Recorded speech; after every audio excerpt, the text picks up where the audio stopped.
Travel and টেকনিকের নতুন আরেকটি ভিডিওতে আপনাকে স্বাগতম। প্রিয় দর্শক, নিশ্চয়ই সবাই ভালো আছেন। এই মুহূর্তে আমি দাঁড়িয়ে আছি বাগেরহাটের ঐতিহাসিক একটি দিঘির সামনে, যে দিঘির নাম পচা দিঘি। এই দিঘিটি হযরত খানজাহান আলী রহমতুল্লাহ আলাইহের শাসন আমলে নির্মিত হয়েছিল।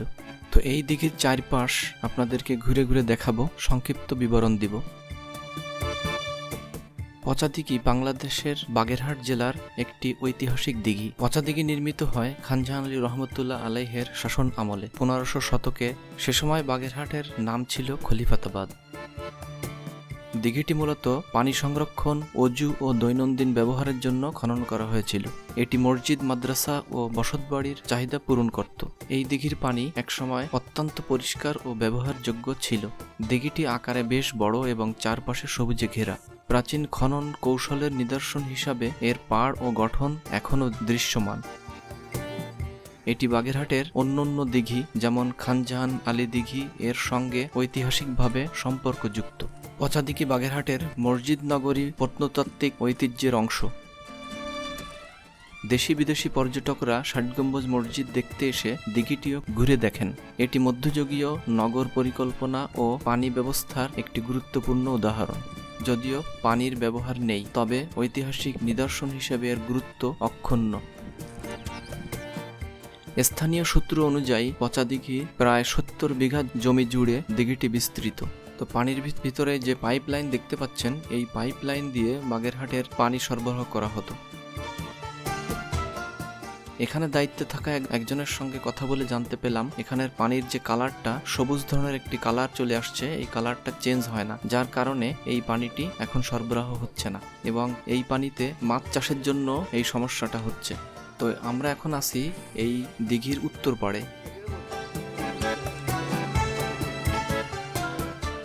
তো পানিটা একটু আপনাদেরকে দেখেন পানিতে অনেক পোকা এবং পানির কালারটা একটু সবুজ ধরনের। তো এখানে যদি নদীর পানি ফেলা হয় তাহলে এটা রিফাইন করা সম্ভব, এটা আমরা ওনার কাছ থেকে জানতে পেলাম।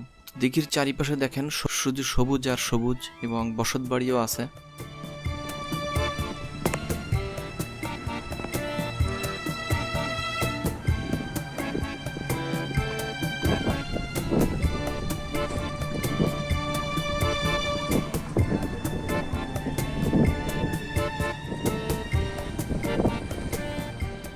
তো এইটা হচ্ছে এই দিঘির পাশে যে রোডটি, এই রোড চলে গেছে ডেমা কাশেমপুর। এটা হচ্ছে পূর্ব সাইড এবং এই সাইডে অনেক এরকম গাছ ছিল।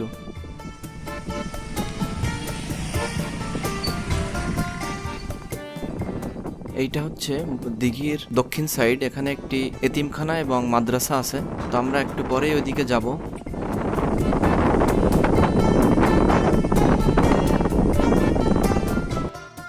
এটা হচ্ছে খানজাহান আলী আদর্শ আলিম মাদ্রাসা। তো এখন আমরা আছি দক্ষিণ সাইডে, দিঘির দক্ষিণ সাইডে।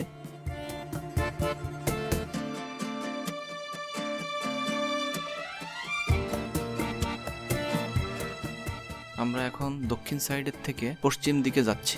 তো আজকেও আমার সঙ্গে আমার বন্ধু মানিক আছে। আমরা দুইজন সকালে বেরোইছি।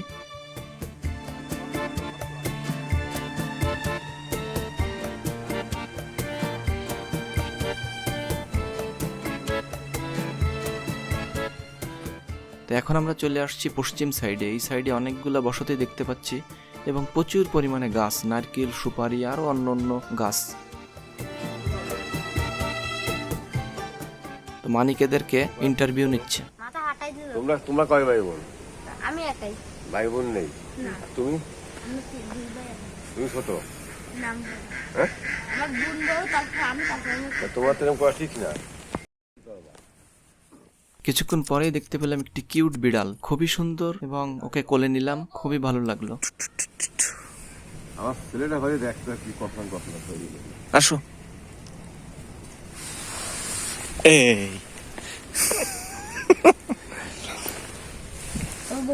তাই গায়ে মেহেন্দি টেন্দি দিতে বোধ না? কিনিছো নাকি? না, এমনি লোকাল। লোকাল? তো বাচ্চাদের খাওয়াও না বলো বলে না, কাম কাম ওই আগে মুটা ছিল কি ধরো হইছে, তারপর সমস্যা হয়েছে। ডাক্তার কৃমি আছে, কৃমি থাকলে ভালো। গোসল করো? হয়। তো ভয় করে না নামতে? সাঁতার জানো? হ্যাঁ। এই কুমির টুমির আছে নাকি? না, গুইসাপ আছে। গুইসাপ পুকুরের মধ্যে? হ্যাঁ, পানির মধ্যে গুইসাপ থাকে? তবু শীতকালে না?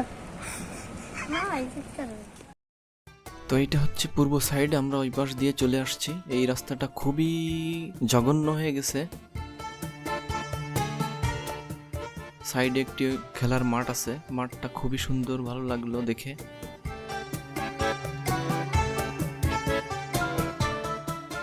তো এখানে এরকম বড় বড় গাছ ছিল, সিডারের সময় গাছগুলো ভেঙে পড়ছে, অনেক বছর পুরনো গাছ, একটা দুইটা আছে এখন।